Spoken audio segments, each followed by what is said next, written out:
आज का जो हमारा टॉपिक है वो है सकर्मक और अकर्मक क्रिया।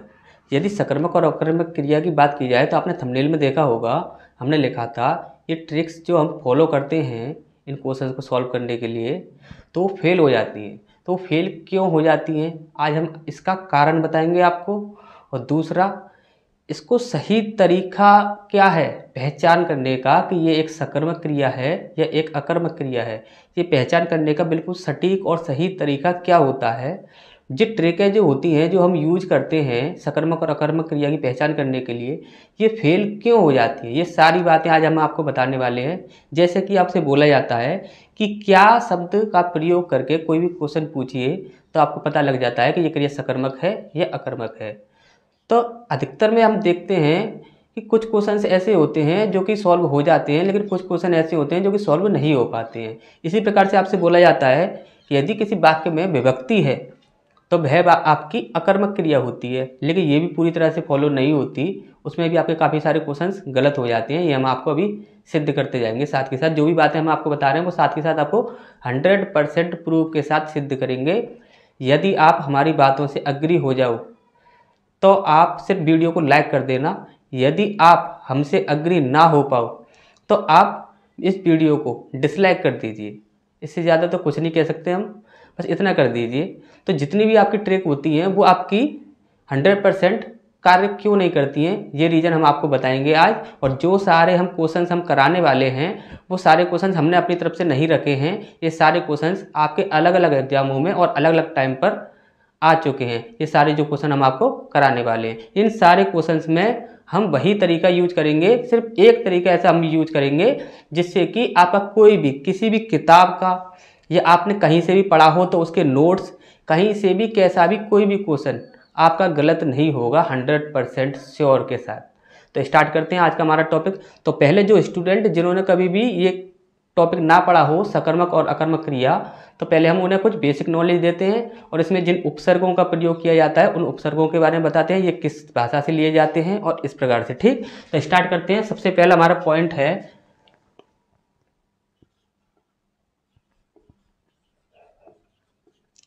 सकर्मक क्रिया। सकर्मक क्रिया में आपको याद रखना है जिस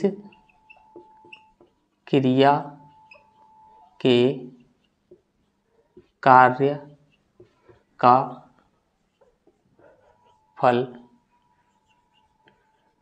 कर्म पर पड़े। ठीक, जिस क्रिया के कार्य का फल कर्म पर पड़े। दूसरा पॉइंट आपको याद रखना है जहां कर्ता और कर्म अलग अलग हों। ठीक, जहां कर्ता और कर्म अलग अलग होंगे वहां पर क्या होगा, सकर्मक क्रिया होगी। तीसरा पॉइंट आपको याद रखना है, ये जो सा है, ये जो आपको सा दिख रहा है, ये आपका हिंदी भाषा का उपसर्ग है। ये आपका हिंदी भाषा का उपसर्ग होता है, जिसका अर्थ की बात की जाए तो इसका अर्थ होता है सहित या साथ। इसे कैसे समझेंगे, ध्यान से समझते हैं। सकर्मक, सा का मतलब होता है साथ या सहित, कर्म इसमें जुड़ा हुआ है और क्या है, क्रिया। जिस क्रिया के साथ में कर्म जुड़ा हुआ हो, जिस क्रिया के साथ में कर्म जुड़ा हुआ हो वो क्रिया क्या कहलाएगी, आपकी सकर्मक क्रिया कहलाएगी। अब दूसरा पॉइंट है आपका अकर्मक।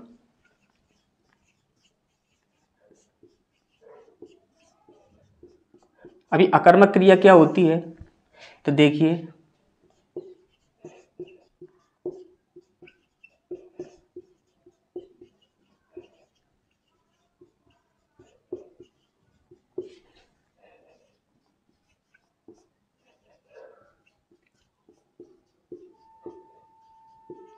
जिस क्रिया के कार्य का फल कर्ता पर पड़े वह कहलाएगी आपकी अकर्मक। इसमें जो पॉइंट आपको याद रखना है वो ये है, जहां जहां पर, यहां पर आपने देखा था जहां कर्ता और कर्म अलग अलग हों, और यहां पर कर्ता और कर्म एक ही हो। जहां कर्ता और कर्म एक ही होगा वहां पर आपकी क्या होगी, अकर्मक क्रिया होगी। इसके बाद हम बात करते हैं आ की। तो ये जो आ होता है ये आपका हिंदी और संस्कृत। आप नहीं कह सकते कि ये जो आ है ये आपका हिंदी का उपसर्ग है या संस्कृत का उपसर्ग है, क्योंकि ये जो उपसर्ग होता है ये आपका तत्सम में भी प्रयोग किया जाता है और तद्भव में भी प्रयोग किया जाता है। और कैसे प्रयोग किया जाता है अभी हम बताते हैं। लेकिन बात की जाए बड़े आ की, ये जो होता है ये आपका संस्कृत का होता है, ये आपका संस्कृत का होता है। ठीक, तो अब बात करें यहां पर ये जो पॉइंट है, सबसे पहले इसका प्रयोग किया जाता है तत्सम में। अब ये तत्सम में करता क्या है कि ये जो तत्सम शब्द होते हैं हमारे, उन तत्सम शब्दों को क्या करता है, ये अर्थ को बिल्कुल ही उलट देता है, पलट देता है, यानी कि उसका विपरीत बना देता है। ठीक, और ये आ का जो अर्थ की बात की जाए तो आ का अर्थ होता है, पहले अर्थ बता देते हैं इसका। आ का जो अर्थ होता है, अर्थ होता है वो होता है नहीं या ना, कोई भी आप वर्ड ले सकते हैं, ये नकारात्मक होता है। तो ये क्या कर देता है, किसी भी शब्द को नकारात्मक बना देता है। अब इसका तत्सम में प्रयोग कैसे किया जाता है, तत्सम। अब इसका जो तत्सम में प्रयोग किया जाता है उसे देखते हैं। अधर्म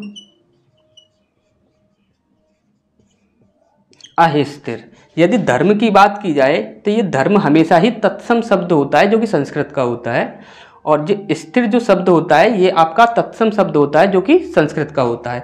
इसमें यदि हम आ जोड़ देते हैं तो यहाँ पर क्या हो जाता है कि इसका अर्थ पलट जाता है। जैसे कि जो स्थिर है वो क्या हो गया, स्थिर, और जो स्थिर नहीं है जो कि हमेशा रेगुलेटरी रखता है उसे कहते हैं हम अस्थिर, तो अर्थ पलट गया। इसी प्रकार से धर्म, जो कि धर्म है उसका ही अपोजिट क्या हो जाएगा, अधर्म। तो ये क्या कर देता है, अर्थ को पलट देता है। इसी प्रकार से इसका हिंदी में प्रयोग किया जाता है। तो हिंदी में कैसे प्रयोग किया जाता है, तद्भव। तो यदि तद्भव की बात की जाए तो यहां पर अचूक, अमिट, अचूक और अमिट, ये जो मिट शब्द होता है और ये चूक शब्द होता है उसे कहते हैं, चूक का अर्थ होता है यानी कि जब हम कोई कार्य कर रहे हैं तो वो कार्य नहीं कर पाए तो वो होता है चूक, यानी कि निशाना चूक जाना। आपने सुना होगा निशाना चूक जाना, यानी कि निशाना सही जगह पर ना लगना, तो क्या हो जाता है, चूक हो जाती है, यानी कि गलती हो जाती है। और मिट, मिट का मतलब आपको पता ही है। तो इसके बाद आ लगाने पर ये क्या हो जाता है, अमिट, जो कि मिटे ना, अचूक जो कि चूके ना। ठीक, तो यहाँ पर तत्सम में इसका प्रयोग होता है और तद्भव में भी प्रयोग किया जा सकता है। तो यहाँ पर आप ऐसे नहीं कह सकते कि ये हिंदी का है या ये संस्कृत का है। तो इसके बाद हम बात करते हैं उस तरीके की ओर जो तरीका आपका 100% वर्क करेगा, और हम आपको अभी तुरंत प्रूव करके बताएंगे। तो तब तक आप इसका पहले स्क्रीनशॉट ले लीजिए।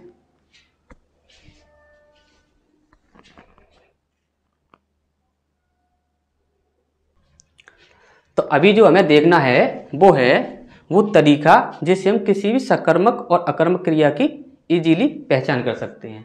तो सबसे पहला पॉइंट आपको याद रखना है यहां पर,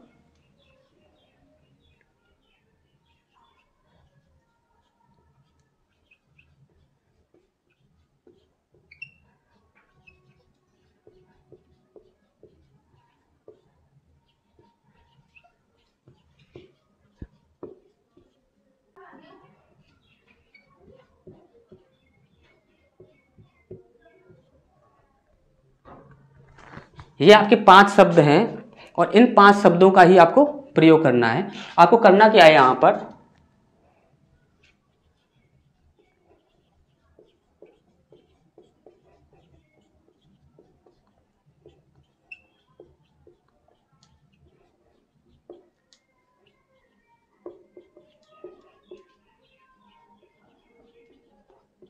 जब कभी भी प्रश्न करने पर दो उत्तर आए तो वहां पर सकर्मक,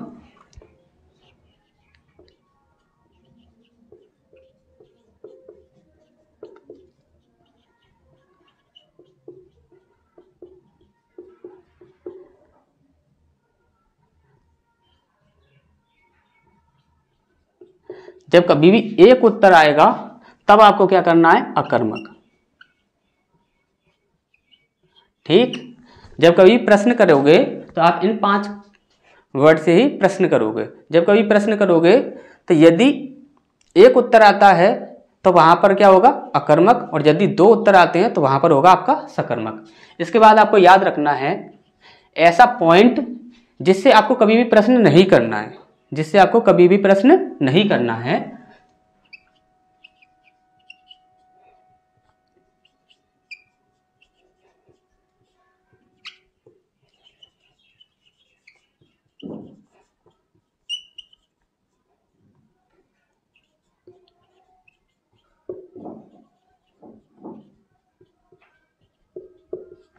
कहाँ लगाकर कभी भी आपको प्रश्न नहीं करना है। यदि आप कहाँ लगाकर प्रश्न कर दोगे तो आपका क्वेश्चन का जो आंसर होगा वो गलत हो जाएगा। ठीक, इसके बाद आपको याद रखना है तीसरा पॉइंट, जब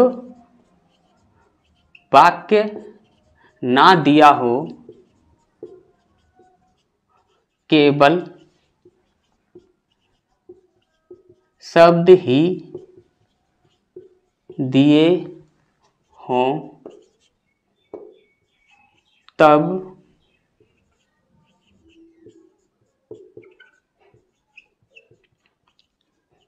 क्या लगाकर प्रश्न करना है। अब याद रखोगे, जब कभी भी आपको क्वेश्चन दिख जाएंगे, अभी ऐसे प्रश्न होते हैं जो कि इनमें आपका वाक्य नहीं दिया होता है, सिर्फ शब्द दिए होते हैं। जब कभी शब्द दिखेंगे, सिर्फ ओनली शब्द ही दिखेंगे आपको, तो सिर्फ आपको क्या करना है, क्या वर्ड का प्रयोग करके प्रश्न करना है। यदि क्या करके आंसर आएगा तो वहां पर सकर्मक क्रिया होगी, यदि क्या करके आंसर नहीं आएगा तो वह अकर्मक क्रिया होगी। ठीक, इसके बाद आपको देखना है चौथा पॉइंट,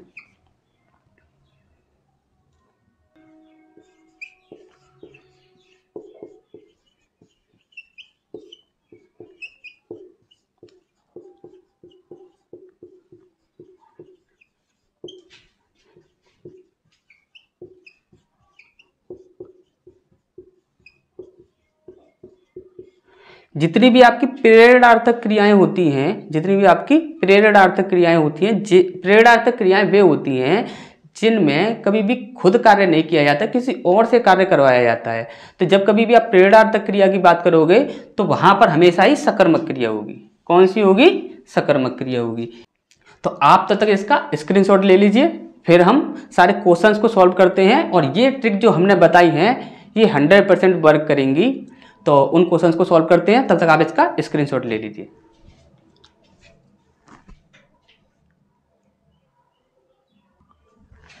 तो पहला जो हमारा प्रश्न है वो है, कौन सा क्रम सही नहीं है। कौन सा क्रम सही नहीं है ये पूछा है हमसे। तो ए है आपका, मुकेश खाना पकवाता है। जब हमने आपको बताया था जब कभी भी कोई क्रिया किसी और से करवाई जाती है तो आपकी प्रेरणार्थक होती है। तो ठीक है, तो ये यहाँ पर ऑप्शन हमारा गलत हो जाएगा क्योंकि ये सही है। ठीक है, घोड़ा सड़क पर खड़ा है, तो इसे चेक कर लेते हैं। ये बोल रहा है अकर्मक क्रिया है ये। ठीक, तो घोड़ा सड़क पर खड़ा है, क्या खड़ा है नहीं बता सकते हैं। कौन खड़ा है, तो घोड़ा खड़ा है। किससे खड़ा है ये भी नहीं बता सकते, किसने खड़ा है ये भी नहीं बता सकते, किसको खड़ा है ये भी नहीं बता सकते। आंसर सिर्फ हमारा एक आ रहा है, तो ये क्या है आपका अकर्मक क्रिया। और यहाँ पर बोला गया है अकर्मक क्रिया, तो इसका मतलब ये बिल्कुल सही है, तो इसे हम टिक नहीं कर सकते। इसके बाद आपको, पुलिस ने चोर को पकड़वाया, और इसमें बोल रहा है कि ये अकर्मक क्रिया है। देखते हैं क्या पकड़वाया, तो चोर को पकड़वाया। एक आंसर आ गया हमारा। कौन पकड़वाया, तो पुलिस पकड़वाई। कौन पकड़वाया, तो पुलिस पकड़वाई। या फिर आप ये भी कह सकते हो किसने पकड़वाया, तो पुलिस ने पकड़वाया। तो यहां पर आंसर कितने आ रहे हैं हमारे, 2 आ रहे हैं। इसका मतलब क्या हो गया, ये सकर्मक क्रिया हो गई। ठीक, पुलिस ने चोर को पकड़वाया, तो ये क्या हो जाएगी आपकी सकर्मक क्रिया हो जाएगी। और यहाँ पर हमसे पूछा था कौन सा क्रम सही नहीं है, कौन सा क्रम गलत है, तो ये हमारा क्या हो जाएगा टिक हो जाएगा। क्यों? क्योंकि यही ऑप्शन क्या है गलत है। इसके बाद यदि डी को चेक करना है, जैसे आंसर हमारा सी हो गया है और डी को चेक करना है, तो देखिए माधुरी पुस्तक पढ़ती है, तो क्या पढ़ती है नहीं बता सकते क्या? पुस्तक पढ़ती है बता सकते हैं ना। कौन पढ़ती है? तो माधुरी पढ़ती है। हमारे दो आंसर आ गए और यहाँ पर क्या बोल रहा है सकर्मक, तो इसका मतलब ये बिल्कुल सही है, तो आंसर हो जाएगा हमारा यहाँ पर सी। इसके बाद दूसरा प्रश्न है हमारा अकर्मक क्रिया है, अकर्मक क्रिया है, तो ए ऑप्शन है हमारा राजू सदा सोता रहता है। तो इसे चेक करते हैं अकर्मक क्रिया है या नहीं। क्या सोता रहता है नहीं बता सकते। कौन सोता रहता है? राजू सोता रहता है। किससे सोता रहता है नहीं पता। किसने सोता रहता है नहीं पता।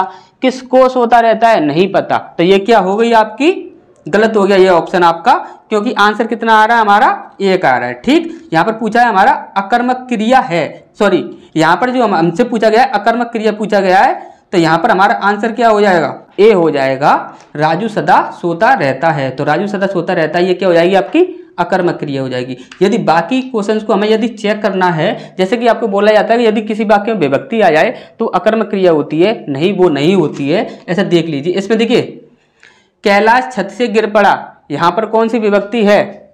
यहाँ पर है आपकी अपादान। कौन सी है? अपादान। इसके बाद है हरीश बस पर चढ़ गया, हरीश बस पर चढ़ गया, इसमें कौन सी है? अधिकरण। इसके बाद है सतीश ने केले खरीदे, ठीक है, तो सतीश ने केले खरीदे, तो यहाँ पर कौन सा आ गया? कर्ता कारक। ठीक, तो देखिए इस पर चेक कर लेते हैं। कैलाश छत से गिर पड़ा, देखिए क्या गिर पड़ा नहीं बता सकते। कौन गिर पड़ा? तो कैलाश गिर पड़ा। किससे गिर पड़ा? तो छत से गिर पड़ा। यहाँ पर आंसर कितने आ रहे हैं हमारे? दो आ रहे हैं, तो इसका मतलब क्या है ये सकर्मक क्रिया है। दूसरा है हरीश बस पर चढ़ गया, हरीश बस पर चढ़ गया, तो देखिए क्या चढ़ गया नहीं बता सकते। कौन चढ़ गया? तो हरीश चढ़ गया। किससे चढ़ गया या किस पर चढ़ गया? तो बस पर चढ़ गया। यहीं पर यही पॉइंट हमें लेना होगा, किससे चढ़ गया या किस पर चढ़ गया, तो वो कहाँ पर हो जाएगा? बस पर चढ़ गया। ठीक, तो यहाँ पर आंसर कितने हो गए हमारे? दो हो गए, तो ये क्या हो जाएगा हमारा सकर्मक हो जाएगा। ठीक, सतीश ने केले खरीदे, सतीश ने केले खरीदे। क्या खरीदे? तो केले खरीदे। कौन खरीदा? तो सतीश खरीदा। यहाँ पर आप ऐसे बोल सकते हो किसने खरीदे? तो सतीश ने खरीदे। तो यहाँ पर क्या हो जाएगा हमारा? ये भी ऑप्शन कट हो जाएगा। यहाँ पर दूसरे का आंसर क्या हो जाएगा? ए हो जाएगा। ठीक, इसके बाद है आपका सकर्मक क्रिया है। तीसरा क्वेश्चन है हमारा मंदाकिनी सोती है, मंदाकिनी सोती है, तो इसमें सकर्मक पूछा गया है। इसे चेक करते हैं। क्या सोती है नहीं बता सकते। कौन सोती है? तो मंदाकिनी सोती है। किससे सोती है नहीं पता। किसने सोती है ये भी नहीं। किसको सोती है ये भी नहीं पता। आंसर हमारा एक आ रहा है, तो ये क्या हो जाएगी आपकी अकर्मक क्रिया हो जाएगी। इसके बाद बालक निबंध लिख रहा है, यहाँ पर पूछा गया है सकर्मक क्रिया। क्या लिख रहा है? तो निबंध लिख रहा है। कौन लिख रहा है? तो कौन लिख रहा है? यहाँ पर बालक लिख रहा है। ठीक, तो बालक और निबंध, यहाँ पर दो आंसर हमारे आ गए हैं, तो ये क्या हो जाएगी आपकी सकर्मक क्रिया हो जाएगी। यदि औरों को चेक करना है तो सी को चेक करते हैं, बस आंसर हमारा तीसरे का बी हो जाएगा। और सी को चेक करते हैं। पक्षी आकाश में उड़ते हैं। क्या उड़ते हैं नहीं बता सकते। कौन उड़ते हैं? पक्षी उड़ते हैं। किससे उड़ते हैं नहीं बता सकते। किसने उड़ते हैं ये भी नहीं बता सकते। किसको उड़ते हैं ये भी नहीं बता सकते। आंसर कितना आ रहा है हमारा? एक आ रहा है, तो ये क्या हो गया अकर्मक क्रिया। ठीक, यहाँ पर डी वाले को चेक करें। बालक खिलौना पाकर हंसता है, बालक खिलौना पाकर हंसता है। कौन हंसता है? तो बालक हंसता है। किससे हंसता है यानी कि क्या पाकर हंसता है, यानी कि किससे हंसता है? खिलौने से हंसता है, क्योंकि खिलौना पाकर हंस रहा है ना वो, तो किससे हंसता है? तो खिलौने से हंसता है। ठीक, खिलौना पाकर हंसता है, तो यहां पर हमारे तीसरे का आंसर क्या हो जाएगा? बी हो जाएगा। ठीक, इसके बाद है आपका सकर्मक क्रिया है चौथा वाला, इसका देख लेते हैं। ए है आपका मैं चला, यहाँ पर मैं चला, ये जो है आपकी देखिए इसमें पहले तो कर्म कोई है ही नहीं, और चला की बात करें क्या चला नहीं बता सकते। कौन चला? तो मैं चला। किससे चला ये नहीं पता। किसने चला, किसको चला, कोई भी आंसर नहीं आ रहा है, सिर्फ एक ही आंसर आ रहा है, तो क्या हो जाएगा ये अकर्मक क्रिया हो जाएगा। दूसरा है वह नहाता है, तो वह नहाता है। क्या नहाता है नहीं पता। कौन नहाता है? तो वह नहाता है। किससे नहाता है? यदि यहाँ पर साबुन वगैरह कुछ भी होता तो यहाँ पर ये सकर्मक क्रिया हो जाती। लेकिन किससे नहाता है ये इसमें नहीं है। किसने नहाता है या किसको नहाता है, कोई भी आंसर नहीं आ रहा है, सिर्फ एक आंसर आ रहा है, तो ये क्या है, अकर्मक क्रिया है। ठीक, लड़की, सॉरी, इसके बाद है आपका सी, लड़का सो रहा है। तो क्या सो रहा है नहीं पता, लेकिन कौन सो रहा है, तो लड़का सो रहा है। किससे नहीं पता, किसने ये भी नहीं पता, किसको नहीं पता, तो ये क्या हो जाएगी, अकर्मक क्रिया। चौथा है आपका लड़की सिल रही है। लड़की सिल रही है, तो क्या सिल रही है, आप अच्छे से बता सकते हो कि क्या सिल रही है। ठीक, कौन सिल रही है, तो लड़की सिल रही है। किससे सिल रही है, तो मशीन से सिल रही है। क्या सिल रही है, कपड़े सिल रही है। किसने सिल रही है ये नहीं बता सकते, लेकिन किसको सिल रही है, तो कपड़ों को सिल रही है। कुछ भी आप बता सकते हो। तो यहां पर कितना हो गया आपका आंसर, 2 हो गए। तो जब 2 आंसर आएंगे तो क्या हो जाएगा, वो सकर्मक क्रिया हो जाएगी। इसका सकर्मक यानी कि चौथे का आंसर क्या हो जाएगा आपका डी हो जाएगा।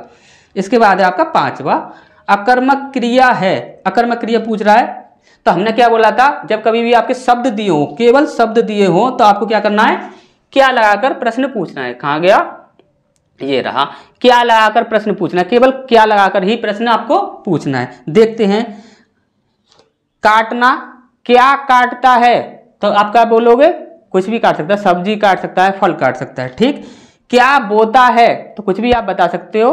ठीक, क्या धोता है, धोना, तो क्या धोता है, तो कपड़े धोता है, या फिर कुछ भी आप बता सकते हो। क्या रोता है, इसका आंसर दीजिए, आप इसका आंसर नहीं दे पाएंगे। क्या रोता है ये नहीं आंसर आ पाएगा। तो यहां पर रोना क्या हो जाएगा, अकर्मक क्रिया हो जाएगी। ठीक, बाकी सभी क्या हो जाएंगी, सकर्मक क्रिया हो जाएंगी। देखिए 6वां क्वेश्चन है आपका, सकर्मक क्रिया है तो सोना, क्या सोता है नहीं बता सकते। क्या मुस्कुराता है ये भी नहीं बता सकते। क्या दौड़ता है ये भी नहीं बता सकते। क्या पीता है, तो पानी पीता है, कोल्ड ड्रिंक पीता है, कुछ भी पीता है, आप अच्छे से आप बता सकते हो। तो आंसर क्या हो जाएगा, डी। क्यों, सकर्मक क्रिया पूछी गई थी। ठीक, इसके बाद है हमारा 6वां क्वेश्चन हो गया। तो 7वां क्वेश्चन है हमारा, क्रिया की पहचान कीजिए। ठीक, तो यहां पर आप देखेंगे, पहला है, ए है आपका उठ, बी है आपका पढ़, सी है आपका उठना, और डी है आपका काम। तो इस क्वेश्चन को जरा देख लेते हैं। देखिए, जब कभी क्रिया की बात की जाएगी तो सबसे पहले आता है आपका धातु, उसके बाद आता है आपका प्रत्यय, उसके बाद बनती है आपकी क्रिया। यहां पर हमने लिखा उठ, यहां पर प्रत्यय लगा दिया हमने ना, तो ये क्या बन गया, उठ ना। यहां पर लिख दिया हमने जग प्लस ना इज इक्वल टू जग ना। ठीक, तो जब कभी भी एक ध्यान रखिए एक चीज का, ये जो हैं ये क्या होते हैं, ये मूल रूप होते हैं। क्या होते हैं, क्रिया के ये मूल रूप होते हैं। और जो क्रिया का जो मूल रूप होता है वो क्रिया नहीं होता है, वो क्रिया का धातु होता है। जब कभी भी क्रिया की उत्पत्ति होती है तो सदैव ही धातु से होती है। धातु के साथ प्रत्यय लगाने पर जो उत्पत्ति होती है वो किसकी होती है, क्रिया की होती है। इतना आपको समझ आ गया होगा। तो देखिए यहाँ पर उठ जो है वो भी एक धातु है। पढ़ के साथ आप ना लगाओगे तो हो जाएगा पढ़ ना, तब वो बनेगा आपका क्रिया। तो यहाँ पर उठना ये है, तो उठना आपका क्या हो जाएगा, क्रिया हो जाएगा। सी ऑप्शन आपका सही हो जाएगा। ठीक, इसके बाद है आपका 8वां, रचना की दृष्टि से क्रिया के भेद हैं। देखिए अभी हमने आपको बताया नहीं है, लेकिन रचना की दृष्टि से जो क्रिया के भेद होते हैं वो आपके कितने होते हैं, 2 होते हैं। यदि आपको डायरेक्टली भी पूछा जाए कि क्रिया के भेद कितने होते हैं, तो वो भी आपके कितने होते हैं, 2 होते हैं। सबसे पहला होता है आपका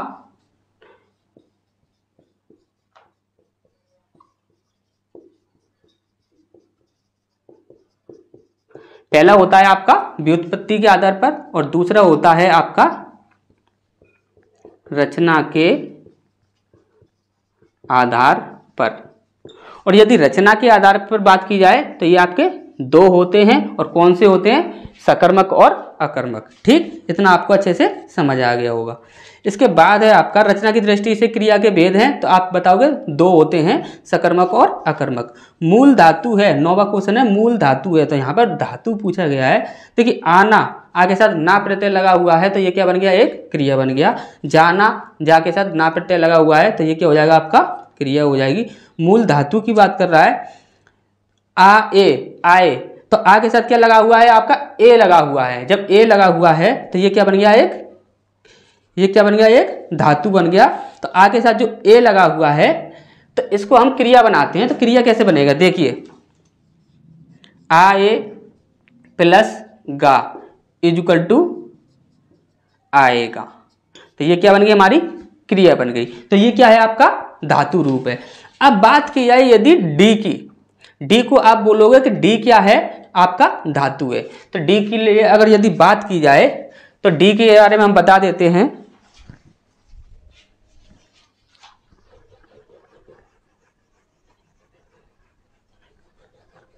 डी के लिए आपको कंफ्यूज नहीं होना है, डी के लिए हम आपको बता देते हैं। देखिए, ये जो आ है, ये जो आ होता है, ये आपका क्या होता है,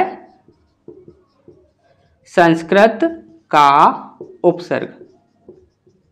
और ये हमने आपको कुछ समय पहले भी बताई थी कि जो आ जो होता है वो क्या होता है, आपका संस्कृत का उपसर्ग होता है। ठीक, अब इसके बाद 10वां क्वेश्चन है आपका, देखिए 9वें का आंसर हो जाएगा आपका सी। ठीक, तो आए फिर उसके साथ गा जोड़ देंगे प्रत्यय, तो वो क्या बन जाएगा, आएगा। लेकिन इसमें गा जुड़ा नहीं है, ये क्या है, धातु है।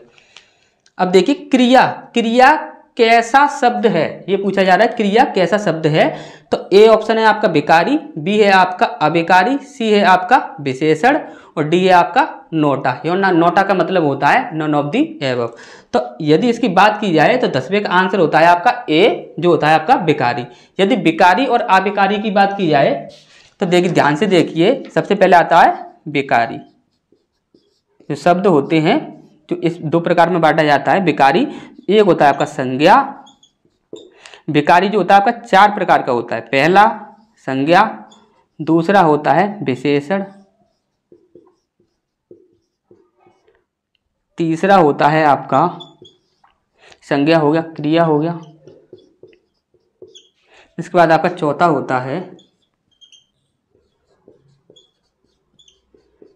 सर्वनाम। इस प्रकार से जो विकारी शब्द जो होते हैं उन्हें 4 प्रकार से बांटा जाता है। इसके बाद यदि अविकारी की बात की जाए, अविकारी जो होते हैं वो आपके 5 प्रकार के होते हैं। 4 प्रकार के आपको पढ़ाए जाते हैं, लेकिन ये 5 प्रकार के होते हैं। हम बताते हैं कैसे। तो पहला होता है सबसे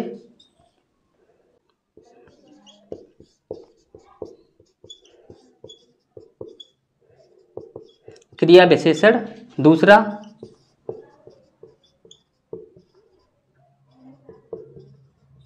संबंध बोधक, तीसरा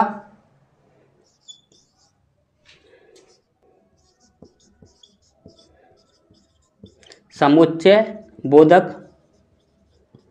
और आपका चौथा होता है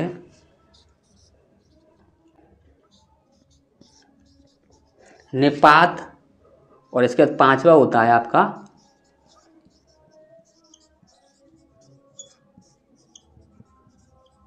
बेसमियादी बोधक। ठीक, तो देखिए जो विकारी शब्द होते हैं वो आपके 4 होते हैं, संज्ञा, विशेषण, क्रिया और सर्वनाम।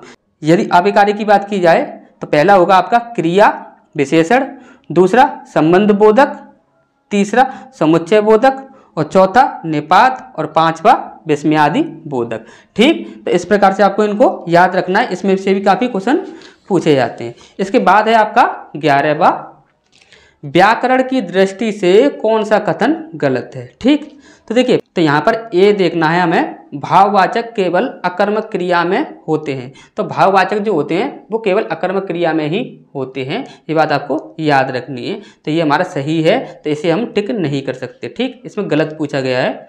बी है आपका सभी प्रेरणार्थक क्रियाएं सकर्मक होती हैं। सभी प्रेरणार्थक क्रियाएं सकर्मक होती हैं, ये पॉइंट हमने आपको पहले ही बता दिया था। जो प्रेरणार्थक क्रियाएं होती हैं वो सभी सकर्मक होती हैं। ठीक, प्रेरणार्थक क्रियाएं सकर्मक होती हैं। सी है आपका कर्तावाच्य सकर्मक और अकर्मक दोनों में प्रयोग होता है। तो ये जो होता है कर्तावाच्य जो होता है वो सकर्मक और अकर्मक दोनों में प्रयोग होता है, ये बात बिल्कुल सत्य है।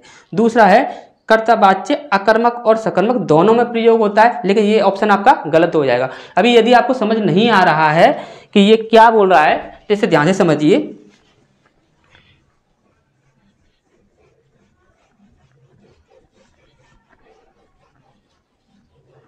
देखिए, जब कभी भी आप दुनिया का कोई भी कैसा भी कोई भी वाक्य बना लीजिए, आपको सिर्फ 3 चीजें मिलेंगी वहां पर। सबसे पहला कर्ता, दूसरा क्रिया और तीसरा कर्म। कर्ता, क्रिया और कर्म, ऐसा कोई भी वाक्य नहीं होगा उसमें इन तीन चीजों से हटकर कुछ भी बात की जाती है। ये 3 चीजें ही बात की जाती है। सबसे पहली बात मोस्ट इंपोर्टेंट बता रहे हैं, ध्यान से समझ लीजिए। कर्ता के बिना कोई भी वाक्य नहीं बनाया जा सकता। सबसे पहली बात, कर्ता के बिना कोई भी वाक्य नहीं बनाया जा सकता। दूसरा, क्रिया की बात की जाए तो क्रिया सिर्फ एक ऐसी क्रिया है जिसके बिना कोई भी वाक्य नहीं बनाया जा सकता। बाकी सारी क्रियाएं आप छोड़ दीजिए, किसी भी क्रिया को छोड़कर आप वाक्य बना सकते हैं। जैसे वो क्रिया कौन सी है, तो वो है आपकी सहायक क्रिया। आप लोगों ने देखा ही होगा, जैसे कि राम घर जाता है, तो जो है शब्द है वो आपका क्या है, सहायक क्रिया। इसी प्रकार से राम घर जाता था, तो था जो है गा गी गे, था थी थे, है हो, ये सारे जो होते हैं आपके, ये सारे क्या होते हैं आपके, सहायक क्रिया होते हैं। तो सहायक क्रिया को छोड़कर बाकी सभी क्रिया जितनी भी होंगी उनके बिना हम वाक्य बना सकते हैं। कैसे बना सकते हैं, देखिए, हे राम तुम कहां हो। ठीक, ये हमने बोला। तो ये जो हो है ये तो एक सहायक क्रिया है, इसके लिए हमने आपको पहले ही बोल दिया था। ठीक, तो हे राम ये क्या है, आपका सब्जेक्ट है, कर्ता है। तुम ये यहां पर ऑब्जेक्ट हो जाएगा, यानी कि कर्म हो जाएगा। कहां ये क्या है, एक प्रश्नवाचक है। ये क्या है, आपका प्रश्नवाचक शब्द है। अब यहां पर आप ध्यान से देखिए, क्रिया कहाँ है, सिर्फ इसे छोड़कर कोई भी यहाँ पर क्रिया नहीं है। तो हमने आपको पहले ही बोला था, सहायक क्रिया को छोड़कर आप कभी भी कोई भी क्रिया हो उसे छोड़कर वाक्य बना सकते हो। अब यदि बात की जाए कर्म की, तो कर्म एक ऐसा शब्द होता है जिसको हम छोड़ दें फिर भी हम वाक्य बना सकते हैं। ऐसा कोई भी कर्म नहीं है जिसके बिना हम वाक्य नहीं बना सकते। एग्जाम्पल के तौर पर आप देखिए, वह चला गया, वह चला गया। वह क्या है यहां पर, वह चला गया। ठीक, ये क्या है आपका क्रिया, ये क्या है, चला गया। ये भी आपका क्या है, क्रिया, चलना। ठीक, इसके बाद क्या है, वह क्या है आपका सब्जेक्ट, यानी कि क्या है, कर्ता। यहां पर आप बताइए कर्म कहां है, सिर्फ यहां पर क्या है, क्रिया है। यहां पर एक चीज आप देखोगे तो यहां पर जब हमने सहायक क्रिया का प्रयोग नहीं किया तो जो अन्य क्रिया है उनका प्रयोग हो रहा है। ठीक, तो यहां पर आप कह सकते हो कि कर्म का प्रयोग किए बिना आप कोई भी वाक्य बना सकते हो। वही बात यहां पर बोल रहा है। अच्छे से यदि आपको समझ आ गया है तो देखिए, कर्मवाच्य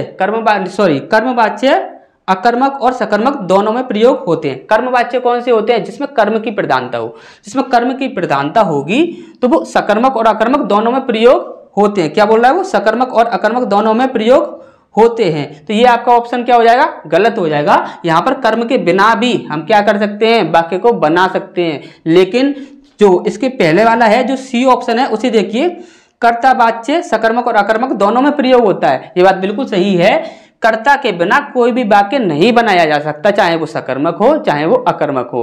अकर्मक होगा और सकर्मक होगा, दोनों में ही हमें कर्ता की आवश्यकता पड़ती ही पड़ती है। तो कर्ता के बिना हम कोई भी वाक्य नहीं बना सकते। यदि आपको अच्छे से समझ आ गया है तो 11वें का जो आंसर हो जाएगा वो हो जाएगा आपका डी। इसके बाद है आपका 12वां। तो 12वां क्या बोल रहा है, माँ अपने बच्चे को हंसाती है।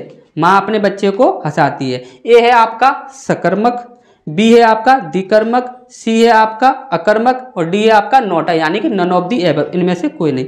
तो माँ अपने बच्चे को हंसाती है। तो देख लेते हैं कितने आंसर आ रहे हैं इसके। क्या हंसाती है, नहीं पता। कौन हंसाती है, तो अब बता सकते हो कि माँ हंसाती है। किससे हंसाती है, नहीं पता। अगर बोलती कि खिलौना से हंसाती है या कुछ से भी, तो हमारा आंसर आ जाता। सिर्फ एक ही आंसर आता है कि कौन हंसाती है, तो माँ हंसाती है। अभी तक एक ही आंसर आया है। किसने हंसाती है, ये भी नहीं पता। किसको हंसाती है? तो अपने बच्चे को हंसाती है। तो यहाँ पर एक इससे आंसर आया और एक इससे आंसर आया। हमारे आंसर कितने आ गए? 2 आ गए। तो ये क्या हो जाएगी? सकर्मक क्रिया हो जाएगी। तो यहाँ पर आंसर हो जाएगा हमारा ए, सकर्मक क्रिया। इसके बाद है आपका 13वां क्वेश्चन, अकर्मक क्रिया है। तो अकर्मक क्रिया क्या है? ए है आपका लड़की गाना गा रही है, बी है आपका सुरेश खाना बना रहा है। देखिए अकर्मक क्रिया पूछी गई है, यानी कि इसमें 2 आंसर नहीं आने चाहिए, सिर्फ एक आंसर आना चाहिए। ठीक है, तो सुरेश खाना बना रहा है। तो देखिए सुरेश खाना बना रहा है, क्या बना रहा है? तो खाना बना रहा है। कौन बना रहा है? तो सुरेश बना रहा है। तो ये क्या हो जाएगी? आपकी सकर्मक क्रिया हो जाएगी। ठीक, तो बी ऑप्शन हमारा गलत हो जाएगा। इसके बाद सी है आपका लड़का छत पर बैठा रो रहा है, लड़का छत पर बैठा रो रहा है। तो देखिए लड़का छत पर बैठा रो रहा है, तो क्या रो रहा है? नहीं बता सकते। कौन रो रहा है? तो लड़का रो रहा है। किससे रो रहा है? किसने रो रहा है और किसको रो रहा है? तो कोई भी आंसर नहीं दे सकते हम। तो लड़का छत पर बैठा रो रहा है। तो यहाँ पर ये जो क्वेश्चन है आपका, तो यहाँ पर ये क्या हो जाएगा? आपका अकर्मक हो जाएगा। ठीक, लड़का छत पर बैठा रो रहा है, तो ये आपका अकर्मक हो गया। इसके बाद है आपका दीपक चश्मा ढूंढ रहा है, दीपक चश्मा ढूंढ रहा है। इसको चेक करते हैं। तो क्या ढूंढ रहा है? तो चश्मा ढूंढ रहा है, एक आंसर आ गया। कौन ढूंढ रहा है? तो दीपक ढूंढ रहा है। तो 2 आंसर हमारे आ गए। तो ये क्या है? आपका सकर्मक क्रिया है। यहाँ पर जो हमसे पूछा गया था वो पूछा गया था अकर्मक क्रिया है। तो यहाँ पर देखिए जो हमारा सी आंसर था वही हमारा करेक्ट हो जाएगा। और यदि ए की बात की जाए तो लड़की गा रही है, तो कौन गा रही है? लड़की गा रही है। क्या गा रही है? तो गाना गा रही है। तो ये हमारा क्या हो जाएगा? सकर्मक हो जाएगा। तो आंसर हमारा क्या है? सी, 13वें का सी। अब देखिए 14वां है आपका अकर्मक क्रिया है। अकर्मक क्रिया कौन सी है? ए है आपका। देख लेते हैं। लोग सो चुके हैं। देखिए कौन सो चुके हैं? तो लोग सो चुके हैं। क्या सो चुके हैं? नहीं पता। किससे सो चुके हैं? नहीं पता। किसने, किसको, किसी से भी आंसर नहीं आ रहा है, सिर्फ एक आंसर आ रहा है। तो ये क्या हो जाएगी? आपकी अकर्मक क्रिया हो जाएगी। ठीक, तो यही हमारा आंसर हो जाएगा। यदि बाकी चेक करें तो देखिए बच्चों ने खाना खा लिया है, बच्चों ने खाना खा लिया है। क्या खा लिया है? तो खाना खा लिया है। किसने खा लिया है? तो बच्चों ने खा लिया। 2 आंसर आ गए हमारे। क्या हो गया? ये सकर्मक क्रिया होगा। इसके बाद है आपका लड़की रस्सी कूद रही है। तो देखिए कौन कूद रही है? तो लड़की कूद रही है। किससे कूद रही है? तो रस्सी से कूद रही है। ठीक, किससे कूद रही है? ये रहा, किससे कूद रही है? तो रस्सी से कूद रही है। तो ये हमारा क्या हो जाएगा? सकर्मक क्रिया हो जाएगी। 10वें को सॉरी डी को चेक करें तो लड़के 10,000 मीटर की दौड़ रहे हैं। ठीक है, कौन दौड़ रहे हैं? तो लड़के दौड़ रहे हैं। कौन दौड़ रहे हैं? तो लड़के दौड़ रहे हैं। किसको दौड़ रहे हैं? देखिए यहां पर पूछा गया आपका अकर्मक क्रिया है, अकर्मक क्रिया पूछी गई है। देखिए लड़के 10,000 मीटर की दौड़ रहे हैं। तो क्या दौड़ रहे हैं? 10,000 मीटर की दौड़ रहे हैं। कौन दौड़ रहे हैं? तो लड़के दौड़ रहे हैं। तो यहाँ पर ये हमारे कितने आंसर आ गए? 2 आंसर आ गए। तो ये क्या है? आपका सकर्मक क्रिया है। अकर्मक पूछा गया था तो ए ऑप्शन हमारा सही हो जाएगा।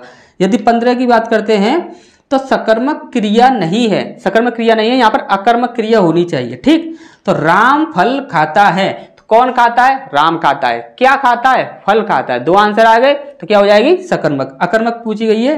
यहाँ पर 15वां है आपका, तो सकर्मक क्रिया नहीं है। ठीक, तो यहाँ पर अकर्मक पूछी गई है। ठीक, बी है आपका सीता गीत गाती है। कौन गाती है? सीता गाती है। क्या गाती है? गीत गाती है। आंसर कितने आ गए? 2। तो क्या हो गया? ये सकर्मक। डाकिया चिट्ठी लाया। कौन लाया? देखिए कौन लाया? तो डाकिया लाया। क्या लाया? तो चिट्ठी लाया। 2 आंसर आ गए हमारे, सकर्मक हो गई। इसके बाद है आपका डी, राधा रोती है। राधा रोती है। कौन रोती है? राधा रोती है। क्या रोती है? नहीं पता। किससे रोती है? नहीं पता। किसने रोती है? ये भी नहीं पता। किसको रोती है? ये भी नहीं पता। तो यहां पर क्या हो जाएगा? राधा रोती है। यही क्या हो जाएगा? आपका अकर्मक क्रिया हो जाएगी। यहां पर पूछा गया सकर्मक क्रिया नहीं है, तो अकर्मक क्रिया यही हो जाएगी। डी ऑप्शन हमारा आपका सही हो जाएगा। इसके बाद है 16वां, तो अकर्मक क्रिया नहीं है। अकर्मक क्रिया जो नहीं है यानी कि वो क्या होगी? सकर्मक क्रिया होगी। तो जंगल में हिरन दौड़ रहे हैं। देखिए कौन दौड़ रहे हैं? तो हिरन दौड़ रहे हैं।